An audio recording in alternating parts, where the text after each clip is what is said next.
अस्सलाम वालेकुम नाजरीन। आज मैं पहलगाम के खून आशाम वाक़ये के ऊपर कुछ बातचीत करना चाहता हूँ।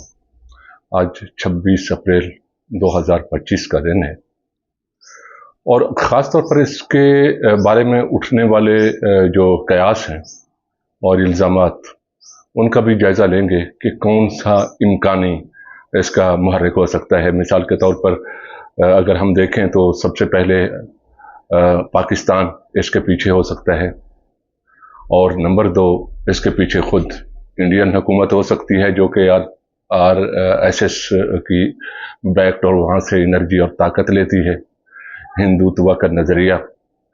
और नंबर 3 कि ये वहाँ की कुछ खुदराव, जिसे ऑर्गेनिक कहते हैं, कोई तहरीक हो सकती है जो बरसा बरस से एक ख़ास किस्म के एहसास से महरूमी और मजालिम की वजह से, रियासती जबर की वजह से पनपी हैं और मुनज़्ज़म हुई हैं, तो उनमें भी हो सकता है। तो सबसे पहले हम वही आते हैं पाकिस्तान पे कि पाकिस्तान का बराह रास्त पाकिस्तान पे इल्ज़ाम अभी तक नहीं लगाया गया। ये हैरान कुन आयरनी है कि अभी तक बराह रास्त पाकिस्तान पर इल्ज़ाम नहीं लगाया गया किसी हुकूमती ज़िम्मेदार की तरफ से या किसी मिलिट्री ऑफिसर की ज़बान से। अगरचे ये मिलिट्री ऑफिसर वहाँ के ये ऐसा नहीं करते, कोई बयानबाजी नहीं करते। उनको जब अहकामात जारी किए जाते हैं वहाँ की हुकूमत से, तो उनके ऊपर अमल पैरा होने के लिए वो अपनी स्ट्रेटजीज बनाते हैं। लेकिन फिर भी उन्होंने कहीं पर ऐसा कोई बयान अभी तक, जहाँ तक मेरी दानिश में है, नहीं दिया। लेकिन पाकिस्तान, रियासत पाकिस्तान के खिलाफ जो उन्होंने इक़दाम उठाए, वहाँ से पता चलता है कि ये इल्ज़ाम शायद पाकिस्तान के ऊपर है। अब हम भी सबसे पहले यही जायज़ा लेते हैं कि इसके पीछे हुकूमत पाकिस्तान या हमारी मिलिट्री क़यादत हो सकती है, मिलिट्री एस्टेब्लिशमेंट की सोच हो सकती है। तो अब इससे पहले कि हम वहाँ पर सीधा सीधा जंप करें, हम पहले जायज़ा ले लेते हैं कि पाकिस्तान के अंदरूनी हालात क्या हैं इस वक्त। KP, बलूचिस्तान, सिंध और पंजाब में, ये तीनों सूबे में अपने अपने किस्म के मामलात चल रहे हैं और जिनके नताइज आलमोस्ट एक जैसे हैं। मिसाल के तौर पर बलूचिस्तान में इस वक्त ये बहुत पिछले बरसों से एक शोरश चल रही है, जो कि इस वक्त उसकी अपनी इंतहाई हदों को छू रही है। वो सूबा अमलन बाकी सूबों से कट चुका है। पूरी उसकी जो बाउंड्री है, मैं इंटरनेशनल बॉर्डर की बात नहीं कर रहा, वो बाउंड्री भी जो बाकी सूबों के साथ मिलती है, वहाँ पर राह गुज़र और गुज़रना उन रास्तों से ये अमलन ख़त्म हो चुका है। पंजाब से जो बसें जाती हैं, सबको मालूम है कि वहाँ पर वो लोग शनाख्ती कार्ड देख के, अता पता पूछ करके पंजाबियों को उतार के मार दिया जाता है। इसकी वजूहात बहुत सी हैं और वहाँ पर बहुत सारे मुतहारिब ग्रुप काम कर रहे हैं। उसमें कुछ पॉलिटिकल मूवमेंट भी चल रही हैं, मिसिंग पर्सन के जेन्युइन मसले भी चल रहे हैं, लेकिन BLA जैसी दहशतगर्द तंजीमें भी वहाँ पर मौजूद हैं। खैर, इनकी वजूहात का जिक्र किसी और वीडियो में करेंगे। 1-2 मैं वीडियोज़ इसके ऊपर पहले कर भी चुका हूँ, लेकिन इस वक्त हमने सिर्फ ये देखना है कि पाकिस्तान की अंदरूनी हालात क्या चल रहे हैं। तो इस सूरत में क्या कोई मुल्क इस तरह की चीज़ें, क्या कोई रियासत इस तरह के पंगेबाजी सोच सकती है?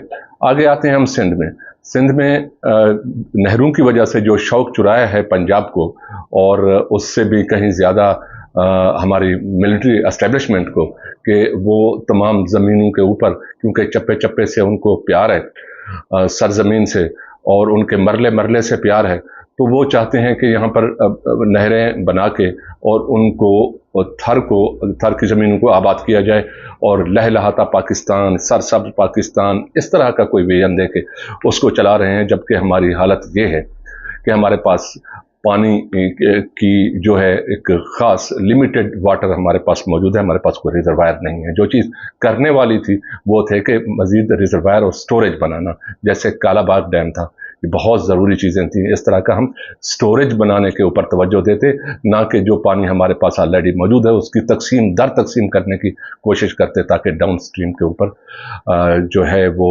लहलहाती ज़मीनों को बंजर किया जा सके। बहरहाल, उसकी वजह से सूबा सिंध में आम लोग, ये पहली दफा हुआ है कि आम लोग बगैर किसी पॉलिटिकल इन्फ्लुएंस के आम लोग बाहर आए हैं सिंध के, वरना आमतौर पर ये पीपल्स पार्टी उनको सड़कों पर लाती रही है या कुछ दूसरी अलहदगी पसंद लिसानी ग्रुप उनको बाहर लाते रहे हैं, मगर इस दफा अपने हकूक के लिए अवाम अपना अपना भुट्टू मार के खुद सड़कों पर आ गए हैं। ये एक बहुत बड़ी चेंज है, बहुत पॉजिटिव, देखा जाए तो बहुत पॉजिटिव चेंज है जो लोगों के अंदर आई है। अपने हकूक मांगने के लिए वो खुद उठ खड़े हुए हैं, उन्हें मालूम हो चुका है, बल्कि वो ये समझने पर मजबूर हुए हैं कि यहाँ की सबसे बड़ी पार्टी ही उनके वसाइल के ऊपर काबिज है और खुद उनकी अपनी साजिश की वजह से, पीपल्स पार्टी का कह रहा हूँ, बहुत अरसे से, बहुत बरसों से वहां पर हुकूमत कर रही है। अब आते हैं आगे केपी में।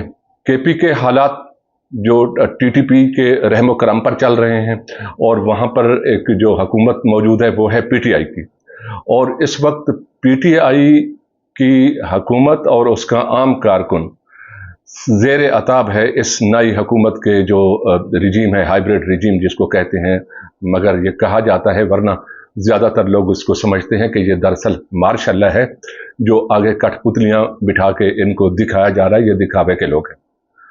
तो इन कठपुतलियों ने और खुद इनके पीछे बैक मिलिट्री एस्टेब्लिशमेंट ने पीटीआई के कारकुनों पर जमीन तंग कर दी हुई है, जिंदगी मुश्किल कर दी हुई है, जिसकी वजह से उनके अंदर अगर नफरत नहीं पाई जाती तो उसको फिर दूसरे लफ्ज़ों में हम यूं बयान कर सकते हैं कि नापसंदीदगी की इंतहा है जो इस वक्त मिलिट्री एस्टेब्लिशमेंट के लिए और नून लीगी जो हुकूमत है इसके लिए, जो एक बराए-नाम हुकूमत है, इसके लिए ये केपी का हाल हो गया। और अमलन ये सूबा भी जब जब चाहता है तो अटक पुल को बंद करके इसको खत्म कर दिया जाता है। अच्छा, मैं भूल गया, नेहरू की वजह से जो सिंध की सूरत हाल है, सिंध ने भी पंजाब और सिंध के बॉर्डर के ऊपर जो सड़क को, जो जीटी रोड है हमारी, जो वाहिद रोड है जो इसको मिलाती है पंजाब को और बाकी मुल्क को से, सूबा सिंध से, खासतौर पर सूबा सिंध को पंजाब से मिलाती है अगर मैं कहूँ, तो ये भी अमलन बंद हो चुकी है।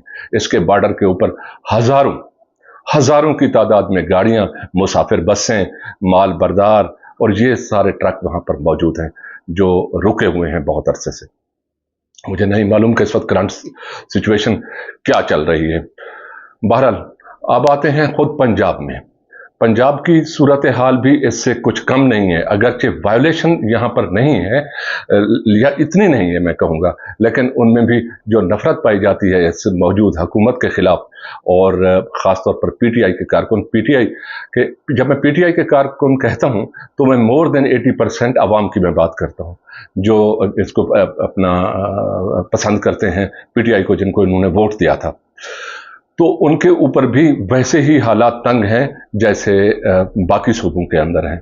उनके अंदर भी बेचैनी और बेकरारी और एक तरह की मुखासमत पाई जाती है इस मौजूदा हुकूमत और मिलिट्री एस्टेब्लिशमेंट के खिलाफ। तो क्या इस सूरत हाल में कोई मुल्क ये सोच सकता है कि मैं इस तरह की कोई पंगेबाजी, कोई इस तरह की एडवेंचर करूं जो यहाँ पहलगाम में हुई है? और फिर एक और बात जो मैं ख़ास तौर पर बोल रहा हूँ और मैं ख़ास तौर पर यह बताना चाहूँगा, वो है अडियाला। अडियाला जेल में बैठा हुआ एक जो कैदी नंबर 804 है, इमरान खान, वो इस वक्त मौजूद हुकूमत का सबसे बड़ा मसला है। उसके ऊपर अगर एक बटालियन नहीं तो इतनी ही कमोबेश आप कम कर लें, एक वहाँ पर भी फौज लगी हुई है कि कहीं अगर ये निकल भागा वहाँ से, अगर हम वहाँ पर कश्मीर को आज़ाद कराने के लिए वहाँ पर अगर हम पंगेबाजी की और हमें वहाँ पर मसरूफ़ होना पड़ा तो पीछे कहीं ये कैदी जो है अब कहीं विंडो से निकल ना भागे, और अगर ये निकल भागा तो ये मुल्क को, कौम का इंतहाई शदीद किस्म का नुकसान होगा। और एक और बटालियन इमरान खान की बहनों के ऊपर है, वो उनके ऊपर लगी हुई है कि कहीं जाने अनजाने भूल भाल के कहीं खुफिया तौर पर कोई मुलाकात ना कर बैठे, और अगर ये मुलाकात इमरान खान से उनकी हो गई, उनकी बहनों की, उन्होंने मिल लिया, तो ये हमारी जो मईशत है उसके लिए ये इंतहाई नुकसानदेह होगा। तो ये इतने सारे थ्रेट्स की मौजूदगी में हम कैसे जो है वहाँ पर पाकिस्तान, रियासत पाकिस्तान या मिलिट्री एस्टेब्लिशमेंट वहाँ इस तरह की पंगेबाजी कर सकती है, जबकि अनपॉपुलैरिटी का आलम ये हो अवाम के दिलों में। मगर दूसरी तरफ यानी इंडिया की तरफ से ये एतराज़ अलबत्ता ज़रूर किया जा सकता है कि यही तो वो टाइम है मिलिट्री एस्टेब्लिशमेंट के लिए कि वो अवाम के दिलों में, पाकिस्तान के अवाम के दिलों में अपना फिर से घर करने के लिए वो इस तरह के पंगेबाजी करें और हमारी तरफ से टकराव हो, ताकि वो अवाम के दिलों में अपनी फिर से जगह बना सकें।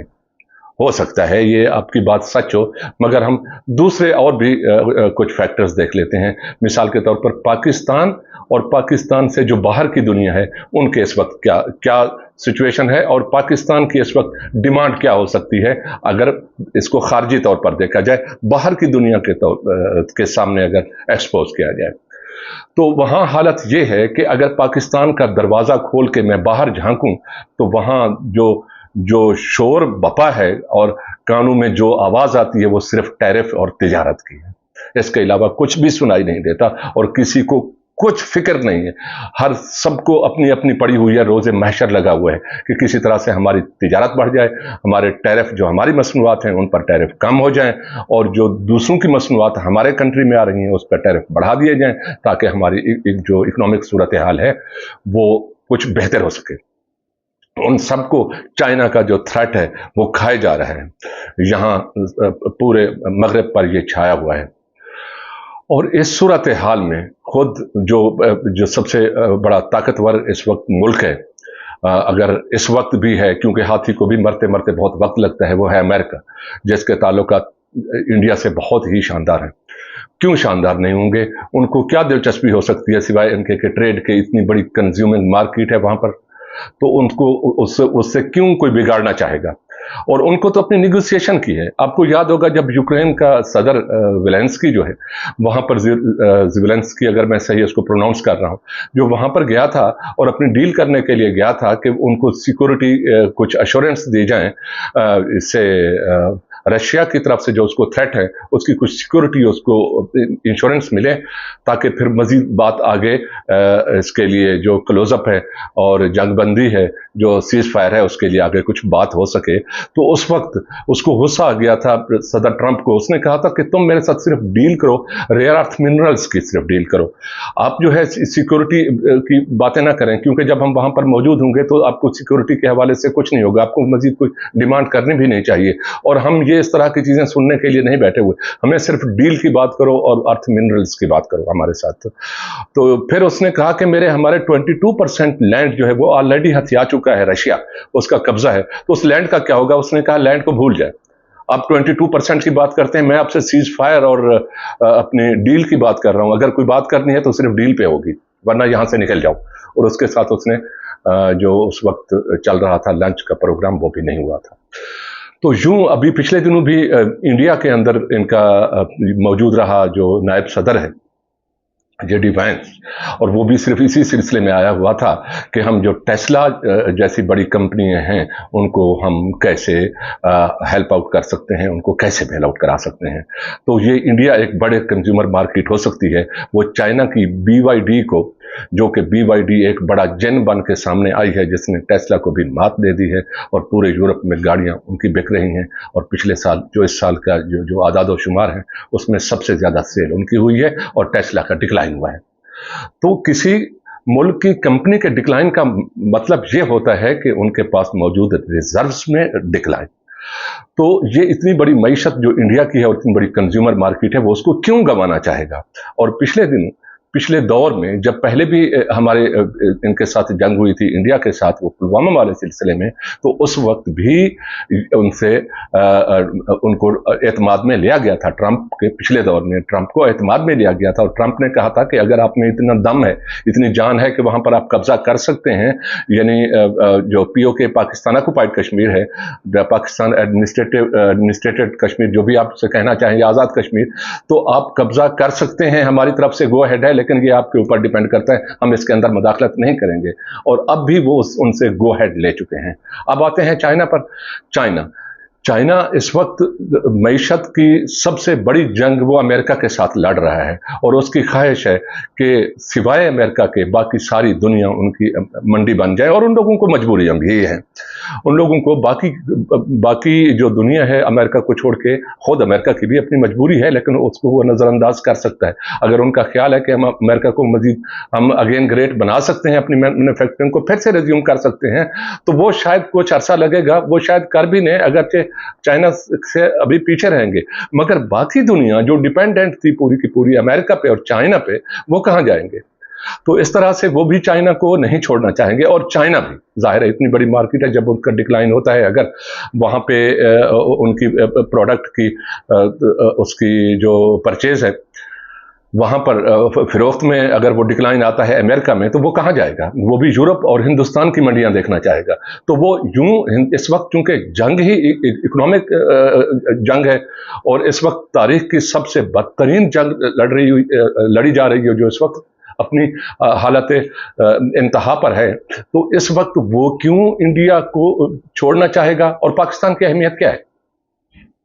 पाकिस्तान की अहमियत जियोग्राफिकली है, अब भी है वो, लेकिन अब वो अमेरिका के लिए इतना ज्यादा नहीं रही, जब उसको अपनी पड़ी हुई है, जब उनके अंदर रोजे महशर लगा हुआ है, तो उनको अभी इस कदर पाकिस्तान की जियोग्राफी की अभी नहीं पड़ी, अभी उनको अपनी पड़ी हुई है। अलबत्ता जो बेल्ट एंड रोड इनिशिएटिव है उनका चाइना का, उसके हवाले से अब भी पाकिस्तान की अहमियत है उसके जियोग्राफी की वजह से। और फिर रेयर अर्थ मिनरल्स, जो मिनरल्स हैं वो भी पाकिस्तान में बहुत पाए जाते हैं, मगर इस वक्त पाकिस्तान चीज़ें अपनी बेच तो सकता है एक रॉ मटेरियल के तौर पर, वो फिनिश प्रोडक्ट बनाने की हम पोजीशन में नहीं है। हम तो एक बाल पेन तक नहीं बना सकते, वो भी हमारा बाहर से मेड इन चाइना ज़्यादातर हम चीज़ें होती हैं हमारी, हम तो हमारे पास तो कोई स्किल ही बाकी नहीं रही हमारी। तो वो हमारे तो वो जो अपना गोल्स हैं वही हमारे चेंज हो गए। हमारा सारा गोल तो अभी इमरान खान के साथ घूमता है कि सारी कुर्सियां डाल के हमारी बटालियन वहां पर बैठी रहती है कि कहीं पर ये निकल ही ना भागे। हमारे पास रहा क्या है? तो हम वही जो अपनी इस वक्त ये है धातें हैं, हमारी जो मिनरल्स हैं, जो मादनियात हैं, हम वही बेच सकते हैं। जो हम बेचेंगे जाहिर है 50% से या कुछ ज़्यादा हम हो सकता है कर लें। तो इस सूरत में हम चाइना के लिए किसी हद तक हम अहमियत के हामिल हैं, मगर चाइना सारे का सारा हम पर डिपेंडेंट नहीं है, और कोई भी कंट्री हमारे ऊपर डिपेंडेंट नहीं है। इस वक्त वसाइल की बहुत जहतें हैं, बहुत मल्टी डायमेंशनल हो चुकी है तिजारत, तो हमारी इसलिए उनकी अहमियत, हमारी अहमियत उनकी नज़रों में कुछ नहीं है। हाँ, भारत की अहमियत है, भारत सबसे बड़ा कंज्यूमर है, और सबसे बड़ा और चंद बड़े जो कंट्रीज मैन्युफैक्चरिंग कंट्रीज हैं उनमें एक आता है, और फिर उनका क्वाड के अंदर, जिसमें ऑस्ट्रेलिया, अमेरिका, जापान और इंडिया, ये 4 कंट्रीज हैं। तो जो पावरफुल होता है, जो दौलतमंद होता है, जो बड़ा एक कहना चाहिए रईस होता है, तो इज्जत भी उसी की होती है। तो हमें ये चीज़ें मान लेनी चाहिए। कुछ लोग हैं जो कहते हैं कि अगर उन्होंने हमारा पानी बंद कर दिया तो चाइना इसके लिए हमारा जो उनका पानी है वो बंद कर देगा। देखें, मुल्कों की दोस्तियां दूसरे मुल्क के साथ इस तरह की नहीं होती जैसे एक इंडिविजुअल की दूसरे इंडिविजुअल के साथ होती है, जो उनके लिए सेक्रीफाइस कर रहा होता है, जो उनके लिए लड़ रहा होता है, जो अपनी कास्ट पर लड़ रहा होता है। कंट्रीज ऐसा नहीं करते, कंट्रीज ऐसा कर भी नहीं सकते, क्योंकि जो कंट्रीज के जो लीडर होते हैं, जो उनको रन कर रहे होते हैं, वो अमानतदार होते हैं अपनी रियासत के मफादात की, अपने अवाम के मफादात के अमानतदार होते हैं। वो तो दूसरे के नाम के ऊपर वो कौन सेक्रीफाइस कर सकता है? ऐसे नहीं होता। ये मुल्कों की दोस्तियां मफादात की वजह से होती हैं, लेन देन के ऊपर होती हैं, ताल्लुक होते हैं। ये दोस्तियां नहीं होती और कर भी नहीं सकते, कोई भी नहीं कर सकता, और किसी को हक भी नहीं पहुंचता। इसलिए हम सिर्फ होश के नाखून लें। बहरहाल, कहने का ये मकसद था कि इन सारी चीज़ों को सामने रखते हुए रियासत पाकिस्तान या हमारी मिलिट्री एस्टेब्लिशमेंट जो है वो इस तरह का पंगा लेने के इतने बेवकूफ़ नहीं है कि इस वक्त कोशिश करेंगे जब इस वक्त हम अपनी कमज़ोर तरीन पोजीशन पर हैं।